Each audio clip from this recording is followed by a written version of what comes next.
Revealed, the mysterious battle between flesh and spirit in Galatians 5. Few knew what truly happened that night. The air was electric, thick with tension. Shadows danced on the walls of the small, dimly lit room in Galatia. Faces were painted with worry and faith as the early Christians gathered. They spoke in hushed tones. Whispers flowed like blood through their veins. But a storm brewed beneath their calm exterior. The Apostle Paul was no ordinary man. He bore the weight of the world on his shoulders, a fierce warrior for Christ. He had traveled far and wide, spreading a message that alienated many and ignited fervor in others. His letters were more than words, they were lifelines, struggles, and revelations. In this moment, he penned a message destined to shake the very foundations of their beliefs. The dusty floor was sprinkled with remnants of the past old scrolls, parchments, and the earthy scent of worn leather. Outside, the bustling streets of Galatia teemed with life. Merchants yelled, children played, and in the distance, the ominous chime of a bell marked the hour.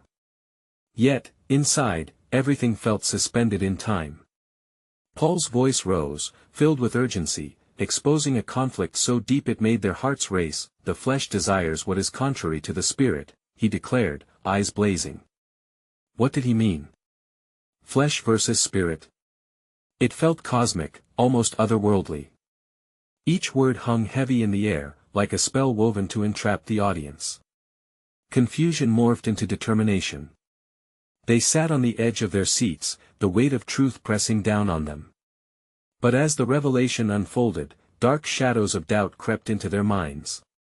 What if they truly were trapped in a constant battle? Who would emerge victorious, as Paul's words unraveled, verses danced around ideas of freedom and chains, temptation and liberation? The room crackled with energy, caught between hope and despair. He spoke of the fruits of the Spirit: love, joy, peace, like a beacon of light in their turbulent souls. Yet their hearts tightened, for such qualities felt distant, almost unreachable. Could they truly bear this fruit? How could they escape the gnawing pull of their desires, that trance pulling them down into the abyss? Suddenly, a gasp pierced through the murmurs, drawing eyes to a woman at the back. Her trembling hands clutched her chest, the very embodiment of the struggle Paul described. Everyone fell silent, the sense of urgency suffocating. What was her secret? What battle raged within her? As Paul turned, sensing the shift, a new depth of mystery enveloped the scene. The weight of their internal struggles loomed larger than ever. Doubts multiplied. What if these shadows of flesh consumed them? Would the Spirit ever prevail? What would happen next? How could they stand firm in a world where the fight for their very souls raged on? Hey, before we continue with this amazing story, I need to give you an important heads up. Many subscribers have reported that YouTube unsubscribed them without warning. Take a quick second to check the red button below to make sure you're still subscribed to the channel. I'd hate for you to miss any of the exclusive content coming soon. And while you're there, smash that like button, it really helps me out with the algorithm. Oh, and tell me in the comments, which city are you watching from? I love getting to know every amazing person who's part of this community. Your participation makes all the difference. Let's connect. The silence that engulfed the room was palpable, a weighty blanket of uncertainty suffocating even the flickering flame of the solitary oil lamp that cast dancing shadows against the rough walls. The woman's gasp had drawn forth a collective breath, turning Paul's piercing gaze away from the parchment and directly towards her. Her name was Miriam, and her life was interwoven with stories of struggle that echoed the very themes woven through Paul's teachings. Miriam, eyes shimmering with unshed tears, had long fought the demons that clawed at her spirit. Her heart bore the scars of countless battles, the pain of betrayal by those she once called friends, the loneliness that wrapped around her like a tight cloak, suffocating and constricting. Each time she thought she glimpsed the light, the unrelenting weight of her past would plunge her deeper into despair. "Help me," she whispered, her voice quaking like a fragile leaf in the wind. "The spirit within me feels so distant. I yearn for what is good, and yet I am lost." At that moment, Paul took a step closer, the Holy Spirit knitting invisible threads between them, drawing the congregation's attention inward. It was as if the air charged with divine energy, inviting others to unveil their struggles. He knelt beside her, his voice gentle yet firm. "Miriam, do not fear the shadows. For they exist to reveal the light." The fight between flesh and spirit is the common thread of our journey. It is here, in the very wrestling, that we find the strength to rise. Encouraged by his words, murmurs of agreement rose like a tide. They had each experienced their own forms of bondage, and now those voiceless battles began to surface. A young man named Caleb, emboldened by Miriam's vulnerability, stood forth, battling his own fear.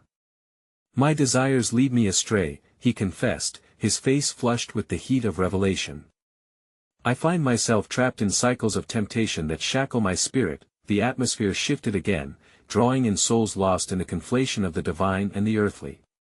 One after another, more voices lifted, entangled in the same delicate balance of despair and hope. They grappled with the question of how to live in a world where the flesh urged them towards their vices while the spirit beckoned them to ascend. Paul, revitalized by their openness, began to weave a tapestry of understanding. In this struggle, remember, every burst of wrongdoing is but a reminder of the Spirit's yearning for wholeness. The fruits of the Spirit are not merely ideals, they are available to those who seek them and fight for their very existence. As he spoke, the shadows in the room felt less ominous, morphing into opportunities for growth rather than threats of failure. Joy mingled with sorrow, an illustration of life's complexity. Then came a sudden realization among them that deepened the mystery. If the battle was so intrinsic, might the darkness have value in revealing the light? Could the very challenges they faced allow them to experience grace in its most profound form? As the gathering shifted to prayer, a chorus of voices blended into one, creating an atmosphere of longing and sincerity.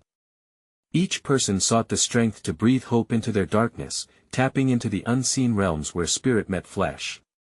Yet questions lingered in the air, unanswered. How does one know the spirit is winning when every step feels like a regression? Would they ever truly taste the fruits they so desperately sought to cultivate? In that moment, a glimmer of understanding sparked a new line of questioning. Could this relentless battle between flesh and spirit lead them to a deeper understanding of divine love and humility, and was there a hidden purpose in their struggle that would ultimately reveal the glory of the Creator? The flickering light from the oil lamp illuminated the hands of those gathered, a patchwork of stories interwoven with pain and hope. Shadows danced upon the walls, echoing the turmoil within each heart. As the prayer faded into whispers, an unexpected stillness filled the air. It was a moment suspended in time, the weight of their confessions resting heavily yet tenderly upon their souls. Paul, sensing the depth of their yearning, arose from his kneeling position beside Miriam. "What we face, my friends, is not merely a battle of the heart but a sacred invitation to recognize our true selves," he proclaimed, his voice resonating with the fervor of conviction. "For in every temptation we confront, there lies the opportunity to reach for the hand of grace extended towards us, urging us not to stumble but to rise." With these words, the room seemed to expand, the boundaries of their individual struggles merging into a collective endeavor. It was not just Miriam's fear or Caleb's temptation but a symphony of human experience, each note resonating with the longing for light amidst darkened corners of the soul. "Consider the words of the ancients," Paul continued, pacing slowly as he spoke, "as they say, where your treasure is, there your heart will be also." What is it we treasure in our battles? Freedom? Acceptance? The knowledge that our struggles bind us together in this journey? He paused, letting the weight of his question hang in the air. The congregation, silent yet alive with thoughts, exchanged glances that reflected mutual understanding. In their vulnerability, they discovered a deeper bond, a realization that their struggles were not solitary, but part of a larger human narrative. Miriam, emboldened by the Spirit enveloping them, took a step forward. "If we are all grappling with the same darkness, does that mean we are destined to remain in the shadows? Or can there be a breakthrough, a turning point?" Her voice trembled, as if she rode the wave of uncertainty to an essential truth. Paul's eyes sparkled with the light of dawning understanding. The struggle itself is the breaking open of our spirit. It is through acknowledging the darkness that we begin to transform it into something new. Each time you lift your voice, each moment you resist the pull of despair, you begin to cultivate the fruits within you. As the echoes of Paul's words settled, a curious spirit ignited within the hearts of those gathered. They pondered the nature of the fruits: love, joy, peace, forbearance, wondering what it truly meant to embody these qualities when faced with shadows. Was it enough to desire these fruits, or must they actively seek the soil in which such seeds could be planted? Murmurs of contemplation spread through the room, hearts gradually attuning to a deeper frequency of longing and hope. Questions surfaced: could they cultivate compassion through their pain? Might they find joy through perseverance, and peace amidst chaos? Each inquiry seemed to weave a thread of connection among them, binding their stories as if reflecting the very essence of divine love. Yet, as exhilaration blossomed alongside their reflections, a lingering tension hovered in the air. The unresolved nature of their struggles beckoned, a silent reminder that the journey was far from complete. They stood on the precipice of understanding, aware that their perception was shifting yet uncertain how to grasp the new vision before them. Could the pain of their battles serve a greater purpose in the tapestry of creation? Were their individual stories mere footnotes to a more significant narrative woven by the divine? And as they endeavored to transcend their struggles, could they unearth a deeper capacity for grace hidden beneath the surface, waiting to flourish in a world filled with contradictions? The questions lingered, inviting exploration into the heart of the divine design, as they sought to unveil the mysteries still cloaked in silence.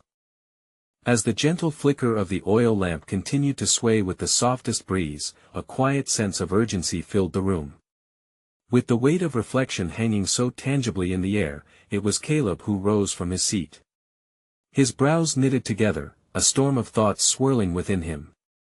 Paul, if there is a greater purpose in our struggles, how do we discern between the whispers of the Spirit and the cries of the flesh? He asked, his voice cracking slightly as vulnerability seeped through his questioning. Paul turned, his gaze steady and compassionate, welcoming Caleb's inquiry. To distinguish those voices is perhaps one of the deepest mysteries we face. The flesh often commands in the shadows, tugging at our fears, igniting our doubts, and feeding our egos. The Spirit, however, often speaks in the gentle rustle of leaves or the quiet murmur of love, urging us to step beyond our immediate desires into the realm of transcendent grace. The words seemed to settle like dust in a sunbeam, illuminating the different paths that lay before them. Being presented with the notion of surrender to one's spirit was both a challenge and a comfort. Is the way forward then simply a practice of discernment? Miriam pondered, her brow furrowed in thought. How do we nurture this awareness within our chaotic lives? Discernment is a dance, Paul replied, his enthusiasm growing as he engaged with their curiosity. A delicate interplay of listening and letting go. At times it is stillness amidst chaos, other times a raging storm within us. It requires an openness to the unknown, a willingness to trust even when the ground feels unsteady beneath our feet.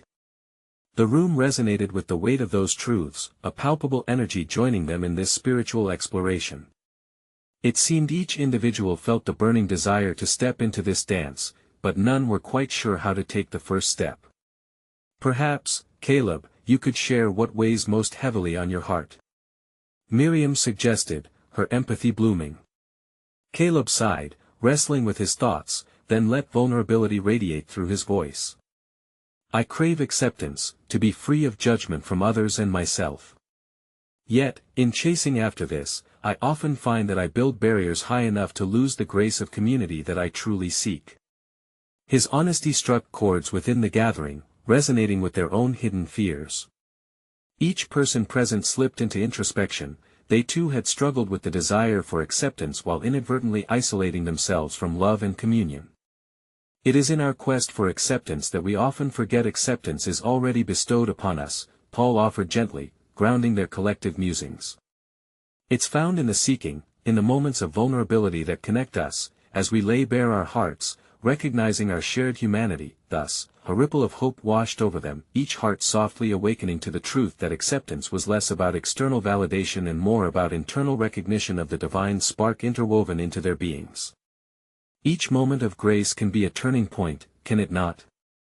Thought Miriam aloud, adding another layer to their discourse. But when we encounter the shadows of our past, the regrets, the choices made in haste. How then do we proceed without becoming ensnared in regret?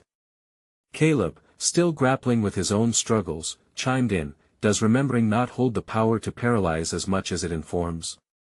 Can we truly learn from the past rather than be tethered to it? A contemplative silence enveloped the room, the embers of understanding glowing softly among them. Still, the questions hung heavy, and their searching souls longed for resolution but found themselves standing instead on the threshold of deeper inquiry. How can one embrace their collective and individual shadows while reaching toward the light? What does it truly mean to cultivate a spirit attuned to grace when faced with the temptations of despair? These questions stirred restlessly within them, hinting at truths yet to be uncovered in the sacred dance of flesh and spirit, inviting further exploration into the heart of their shared journey. As the flickering lamp cast dancing shadows upon the walls, the atmosphere pulsed with unspoken anticipation.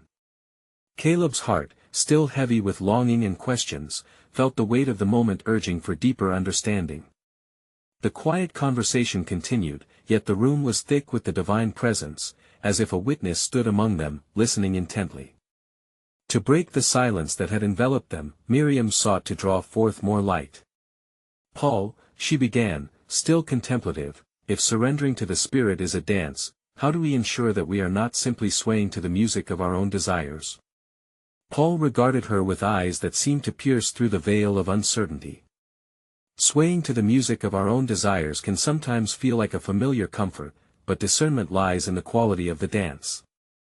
It requires a partner, one not just within ourselves, but with the divine presence guiding our steps.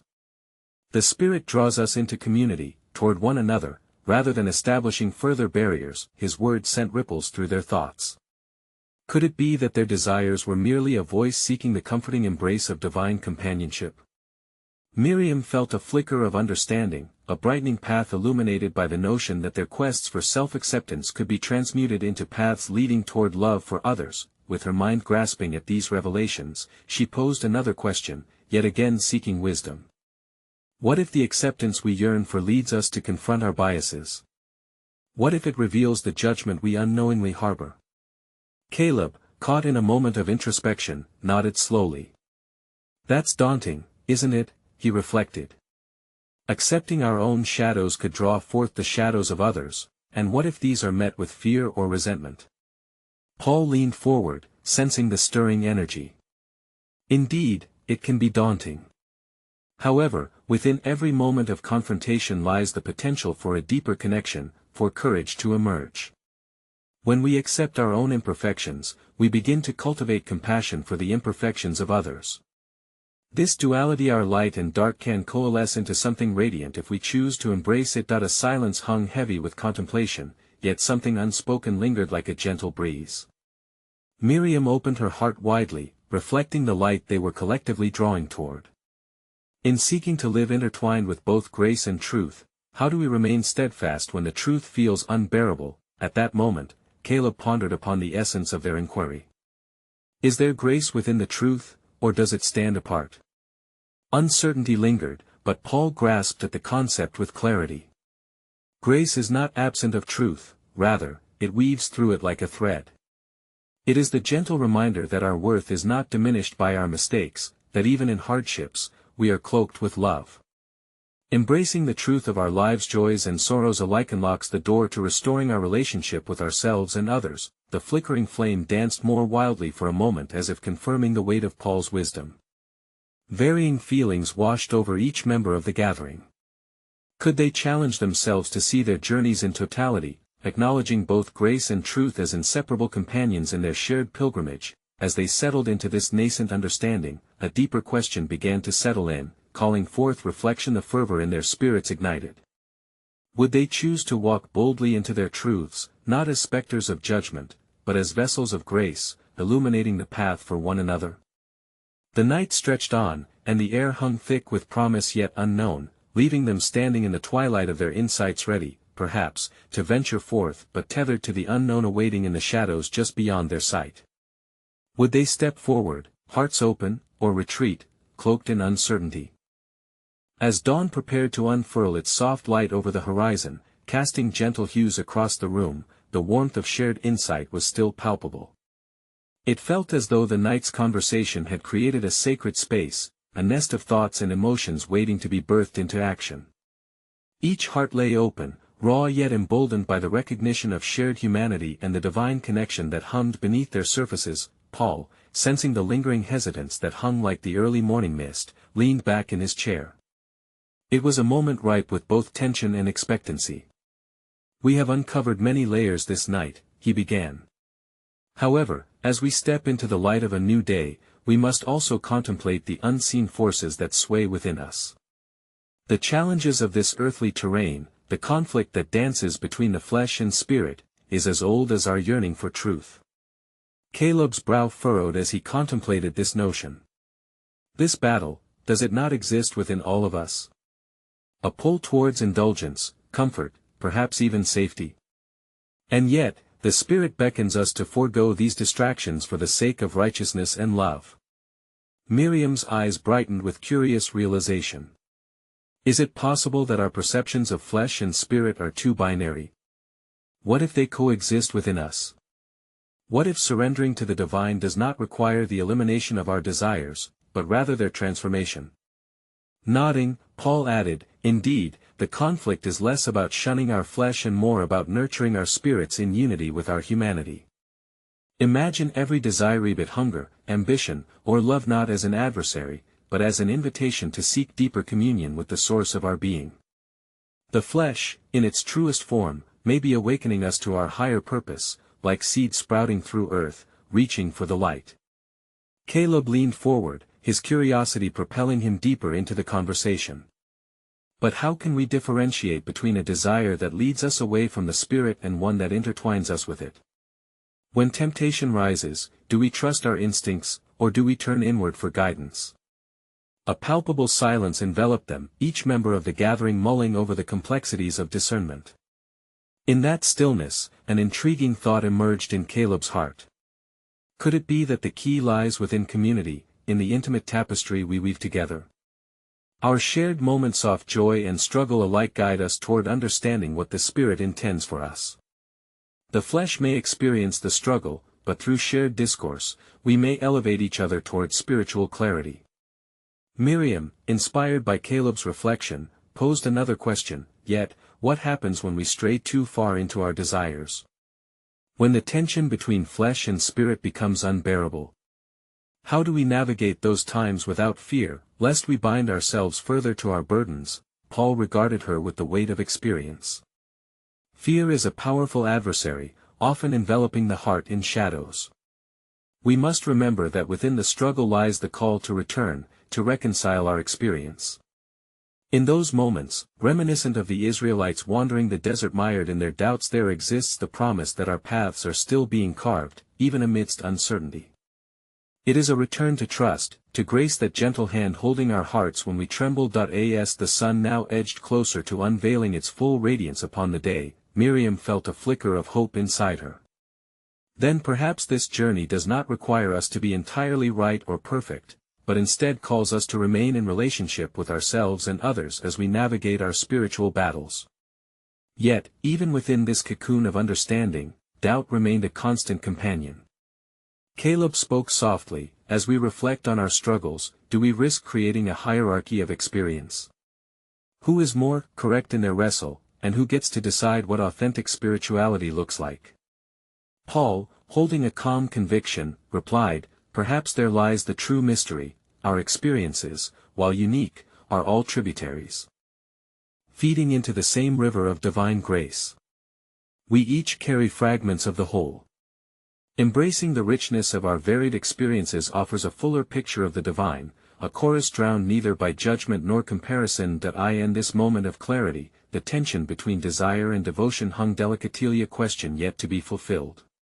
Would they learn to embrace their struggles as stepping stones, uniting in the resolve to seek understanding together, or would the shadows of doubt continue to forge divisions in their hearts? The morning light began to spill into the room, already whispering the promise of new beginnings, each ray carrying with it the anticipation of an unresolved journey ahead. As the sun broke the horizon, casting golden prisms through the open window, the warmth invigorated Paul and his companions, though an undercurrent of unresolved questions lingered like the scent of fresh bread. The air was thick with the possibility of transformation, yet deeply rooted in the very human experience of striving and uncertainty. Let us not forget, Paul said, sipping his water, that our struggle is not merely with desires that tug at our hearts, but with the very fabric of our identity. What we nourish within us shapes how we navigate the world. In Galatians, we encounter the invitation to walk by the Spirit. This walk is not a solitary endeavor but a communal pursuit. Caleb's gaze drifted to the window, his mind wrestling with the implications of Paul's words. Paul, you speak of walking in the Spirit. Can you illuminate what that truly entails? Perhaps we walk an unseen path, one obscured by our own fleshly desires. Indeed, Paul replied, his voice steady, walking in the Spirit requires a surrender that transforms our desires into grace. It is an act of faith, a leap beyond what is visible. Recall the Israelites, stepping foot into the divided waters of the Red Sea. As they dared to move, they found deliverance. What if our steps, though uncertain, lead us toward liberation as well? At this, Miriam's heart stirred. Freedom is such a vital word. What does it mean to be free in spirit yet tethered by flesh? She leaned into the conversation, eager for enlightenment. And how do we discern the voices within us, the flesh's calls versus the Spirit's prompting? Paul contemplated her question. In Galatians 5 verse 17, it is said that the flesh desires what is contrary to the Spirit. This implies a duality, yet we must recognize that the Spirit does not seek to eradicate the flesh but to elevate it. The conflict lies not in casting aside our human experiences but in allowing them to be redeemed by divine insight. Caleb sat silent, his mind churning yet enlivened. Could it be that our preferences, the very things we cling to for comfort, may be a distraction from authentic connection? How, then, do we ensure we are attentive to the deeper call? Paul interjected, herein lies another facet of our journey, the invitation to contemplation. We often flee from discomfort when, in truth, it may be a divine invitation to deeper understanding. As iron sharpens iron, our community allows us to gently reflect upon our desires, revealing shadows we may not recognize. Miriam's eyes sparkled. And what of grace? How does grace interweave itself within our desires? She felt a flicker of hope that perhaps grace could serve as both anchor and companion in their struggles. Grace, my dear friends, Paul emphasized, is the balm for our soul's wounds. It offers a radical acceptance where we can exist both in our imperfections and in the divine wanting to cradle us. When the tension feels restrictive, it is grace that summons movement onward, whispering of forgiveness and healing. Yet, as they contemplated this grace-ridden path, a profound silence fell, laden with a myriad of queries. Caleb broke it quietly. If we awaken to our capacity for grace, are we not then faced with the urgency of its application? What does it mean to truly express grace both to ourselves and to those around us in our daily lives? This question echoed, reverberating through their hearts, as each surrendered to the essence of their thoughts. In this moment, the sunlight shone brighter, illuminating a natural beauty in their gathering, yet they felt the weight of the unresolved still pull at each of their souls. Could they embrace a grace that acknowledged their imperfection, allowing both the struggles of their flesh and the whisperings of their spirit to coexist in harmony? The day lay ahead, rich with promise, and as the sun swept over them, they were left with an enigmatic challenge. Would grace become the bridge connecting the flesh with the spirit, or would they remain entangled in their own human frailties? As morning light warmed the earth, its golden tendrils intertwined with the shadows of doubt that lingered in the hearts of Paul and his companions. Each ripple of conversation, each question posed, added weight to the collective journey they were undertaking. The air was heavy with an unvoiced inquiry that cradled the hope of revelation. Suppose, Paul began, his voice thoughtful yet resolute, that our struggle against the flesh does not solely come from our own desires, but from a deeper source of conflict, a cosmic battle between two realms. Think of Ephesians 6 verse 12, where we're reminded that our struggle is not against flesh and blood but against the powers of this dark world, against the spiritual forces of evil. Miriam nodded slowly, her brow furrowed in contemplation. So, our inner battles might reflect a greater war. If we perceive our desires as influenced by unseen forces, how do we discern which voice is leading, user flesh or the spirit? Caleb interjected, Miriam, perhaps it's not about peeling back layers to find the truth, maybe it's about leaning into the relationship with the Spirit, that divine presence we often seek in silence. What if our understanding deepens through acceptance of the struggle itself? Ah, a profound suggestion, Paul replied, the corners of his mouth turning upward. If we can embrace our struggles as part of the journey rather than mere obstacles, we may begin to understand that our flesh and spirit can coexist. The flesh may wrestle, but the Spirit assures us of love and purpose. The sunlight danced across the room, flickering in rhythm with their heartbeats. Yet, as the warmth caressed their skin, they felt the chill of uncertainty. Paul continued, in our wrestling, we should seek not absence of conflict but presence of understanding. So I ask you this, can we entertain the idea that these spiritual conflicts may bear gifts, insights waiting to be uncovered? Miriam's eyes sparkled with curiosity. Do those gifts manifest in moments of vulnerability and grace? If we embrace our imperfections and become transparent, can we inspire grace in others too? Precisely, exclaimed Paul, his voice ignited with enthusiasm. Each moment of vulnerability invites others to lower their guard, allowing a sacred space for connection. To share one's struggles is to reveal the splendor of grace in community, like the broken bread that becomes whole when shared. Caleb leaned forward, captivated. But what happens when our struggle seems insurmountable? When the weight of our flesh feels so heavy that the Spirit's call fades into a whisper? Ah, dear friend, Paul said softly, it is in those very moments when the night is darkest that faith can illuminate the unseen. It is the whisper that calls us, reminding us that neither our flesh nor our spirit are alone. In the depths of despair, we can still raise our eyes toward hope, for our God promises to meet us amidst our chaos. Miriam's heart burned with an ache of awareness. What of those around us who feel they are too entrapped in their flesh to hear that whisper? How do we become vessels of truth and grace, paving a path amidst their fog? There lies an even greater mystery, Paul mused. As we walk through our experiences and extend grace, we become examples, living testimonies of transformation. Our lives narrate the gospel, revealing the struggle yet affirming the possibility of liberation through faith. But we must embody compassion ourselves, recognizing that even our own journey is one fraught with missteps. Silence enveloped them as they sat in the weight of this shared understanding, each feeling like a note in a complex symphony yet to reach resolution. The warmth of the sun poured golden nourishment, yet the questions of their hearts resonated like echoes in the stillness of dawn. What does it mean for us to embody both struggle and grace? As they pondered the unfolding layers of their journey, a single resonant truth remained: could they learn to navigate their inner conflict not as adversaries but as integral partners on the path to spiritual awakening?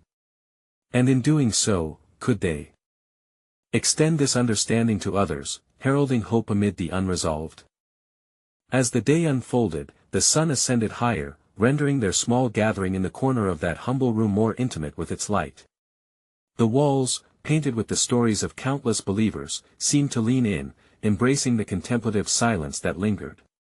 Each soul present felt the weight of their deliberations, the very essence of human struggle whispering through the air. Paul leaned back, his mind traversing the pages of Scripture. We've spoken of our inner battles and the call to embrace them, he resumed, but let us not forget the purpose behind our fight. As the Apostle Paul proclaimed in Galatians, walk by the Spirit, and you will not gratify the desires of the flesh.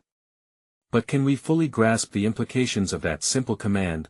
Caleb looked out the window, where children played while their laughter danced upon the gentle breeze. To walk by the Spirit, Paul, is it simply a directive to shed our earthly desires? Or is there a deeper rhythm we must attune ourselves to, a cadence in which the Spirit guides our very steps? Miriam's brow knitted in thought. What if walking by the Spirit requires us to first confront our fleshly tendencies openly?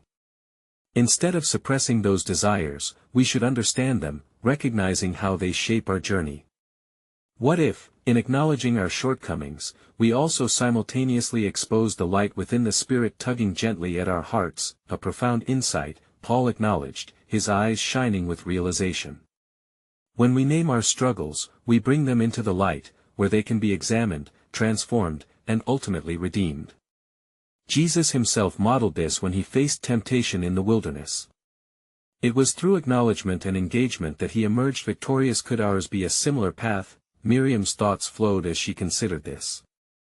In those moments of battle, does the Spirit not intercede for us, amidst our groanings? Our prayers might simply be murmurs of despair, yet is it the Spirit who translates our brokenness into the language of love and hope? In a sense, yes, Paul replied, drawing from the wisdom of Scripture. Our vulnerabilities may be viewed as a bridge, linking the fragility of our human existence to the fortitude of the divine. When we allow ourselves to be vulnerable, we open channels for the Spirit to work through us not only in our lives but also in the lives of those we encounter. Caleb nodded slowly, grounding the conversation. But how do we guide others toward this realization? Many swing heavily between the despair of their flesh and the distant call of the Spirit, often feeling abandoned at the threshold. How do we help them even in the nesting struggles of their hearts? This is where community becomes essential, Paul reflected, a gentle passion rising within him. In supporting one another, we cultivate an atmosphere where struggles can be shared. It transforms into a sanctuary, a space woven with threads of compassion where souls find solace. Just as the body has many parts, our various experiences converge to create a collective testament to the efficacy of grace. A silence gripped the air momentarily, heavy with the potential of their reflections. As the sunlight waned, casting elongated shadows through the windows, a new doubt flickered in the hearts of those gathered. Miriam finally voiced the thought lurking in the corners of her mind. Yet, doesn't the cycle of struggle also breed fear? What if we falter? If we willingly expose our vulnerabilities, what prevents us from being crushed under the weight of judgment? How do we safeguard our hearts in moments of such openness? Paul reflected, a solemn expression tracing his features. That tension you speak of is indeed real and worthy of contemplation. But might it be that in our very fragility lies our strength? In embracing our vulnerability, we mirror the love of Christ, who welcomed the broken. We may fear our shame, yet that very shame could be the catalyst for deep connection and healing. As they wrapped themselves in this shared understanding, each heart resonated with the lingering pulse of questions, yet they remained unspoken.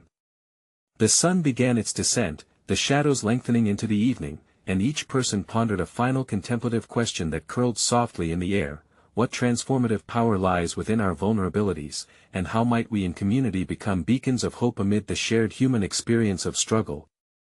As the evening deepened, cloaked in shades of twilight, the small room pulsed with a transformative energy, the quiet hum of expectancy brushing against the collected hearts within. Paul's presence carried the weight of revelation, a calming force amidst the unresolved struggles flourishing between flesh and spirit. With each word, hope blossomed among the congregation, intertwining with their vulnerabilities, spirits yearning for connection, understanding, and liberation. Silence settled, rich with contemplation, until Caleb, breaking the stillness, leaned forward. Paul, what if vulnerability itself becomes a path to freedom? Can the struggle within transform into a conduit for grace, ushering not just our spirits but also others into a space of profound connection? Paul regarded him thoughtfully. Indeed, it is within that very struggle acknowledged and shared that we dismantle the walls that keep us isolated. The act of unveiling our true selves to one another draws down divine grace. Remember, our shared humanity often becomes the thread that weaves us together in love and understanding. Miriam, emboldened by Caleb's words, interjected, but how do we approach those who feel beyond redemption? How do we encourage those mired in shame or despair to take that leap into vulnerability? A tranquil smile spread across Paul's face, reminding them of the thin line between despair and resurrection. Grace is most potent in the face of shame and darkness. When we embrace our own imperfections, we offer others a safe haven of understanding. Just as Jesus sought out the marginalized, his tender touch becomes our call to seek and restore. Love will always draw us into the light, even from the depths of our shadows. The late evening breathed new life into their deliberations as understanding flickered in their eyes. The flow of discourse invited each member to reflect upon their unique narratives, to intertwine them into the collective tapestry of faithfulness. Then we must be forthright, Caleb affirmed, narrating the truths of our struggles without fear, allowing sincere testimony to radiate hope. Punctuating his words with conviction, Paul leaned closer, igniting the embers of his companion's spirits. Let us recall, dear friends, the very essence of faith. it is birthed in the messiness of life's battles and nurtured through the act of bearing one another's burdens. The enemy's power lies in secrecy and isolation, but when we bring our struggles into the open, shining light upon them, we fracture its hold and usher in the possibility of redemption. With that, the room seemed to exhale, as if a collective burden had been released into the night. In their hearts, they had transformed doubt into commitment, fear into determination, a shared resolve to walk together through the shadows rather than apart in fear. Miriam, with newfound strength in her voice, challenged everyone present. Can we carve a path in our community, one illuminated by our journeys, vulnerable yet resilient? Can we show one another how to bear fruits not from perfection, but from authenticity and grace? Paul nodded vigorously, the flames of his spirit fueled by her inquiry. Let your struggle become a conduit for love. Embrace the notion that our imperfections do not diminish our worth, rather, they amplify the beauty of community. We are stronger together, forging connections that reach beyond our individual struggles, resulting in fragile yet magnificent unity. In that moment, clarity broke forth like dawn over a darkened field, illuminating not just their individual paths but the collective purpose that beckoned them forward. Each heart resonated with the profound realization that their tales woven from trials, victories, and vulnerability could transform the lives of others. As the shadows danced upon the walls, the weight of their resolve burgeoned. They knew, deep within, that the conflict between flesh and spirit would continue. Yet now, they had a choice, to embrace the journey together, turning their struggles into testimonies of grace. As they prepared to depart, murmurs of encouragement filled the space, igniting a sacred commitment to action. As grace flooded their hearts, Paul raised his voice, the words cascading through the stillness of the night. Brothers and sisters, as we step into tomorrow, remember this: the victories of the Spirit bloom not in the absence of struggle, but in the surrender of self to a purpose far greater. Stand firm in your journeys, lean into your faith, and know that it is in these shared stories that we find our strength, revealing the light hidden in our struggles. With those powerful words echoing through the air, they felt a divine stirring, an unfolding promise of hope as they prepared to face the world beyond. Their hearts, now fully intertwined in faith like threaded vines, would embrace the challenges of tomorrow, radiant with the possibility of transformation. As they stepped out into the gentle embrace of dawn, the vibrant landscape was alive with colors bursting for the manifestation of the unseen fruits of their labors, the union of flesh and spirit, living as witnesses to the power of vulnerability and grace. They were living testaments of faith, reminded that it was in their struggle that the Spirit found its flight. In this moment, they realized they were not merely recounting a story but becoming part of a grand narrative, one that echoed through ages, inviting all to embrace the journey toward divine love and connection, forever flourishing in the spaces where shadows meet light. Each step forward was a testament, each breath a prayer, a reminder that the transformative power of grace lay entrenched not in perfection but in the unwavering embrace of the beautifully imperfect journey they shared.